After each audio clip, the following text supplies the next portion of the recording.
José Manuel Pérez Bouza lo intentaba este lunes, pero lo de conseguir cita para renovar el DNI o el pasaporte se está convirtiendo en Ourense en una pesadilla para muchos. En verano aumentan las solicitudes considerablemente, pero sin embargo se reduce el horario en el que se presta este servicio. Na comisaría de Ourense prodúcense listas de espera que o luns desta semana concretamente chegaban aos 2 meses, estaban dando cita para o día 9 de outubro, e no caso da comisaría de Verín, que funciona a demanda, se un cidadán quere facerse con algúns dos números que dan cada día correspondentes aos documentos que tramitan, pois ten que esperar longas horas dende as 4, dende as 5 da mañá para poder facerse con un deses números e ser atendido posteriormente en torno ás 11, 12 ou 1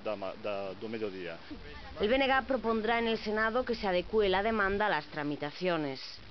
A Administración ten un histórico dos últimos 5, dos últimos 10 anos e pode saber con exactitude que demanda vai haber cada mes, incluso cada semana, eu diría que se o fan ben incluso cada día. Pero ademais se pode mellorar si os equipos que se desplazan por as distintas vilas da provincia o fixeran con máis frecuencia e o fixeran con mellores medios que permitiran axilizar a tramitación destes documentos. Otra propuesta sería que la Administración notificase a los ciudadanos con 3 meses de anterioridad la necesidad de renovar el DNI o el pasaporte.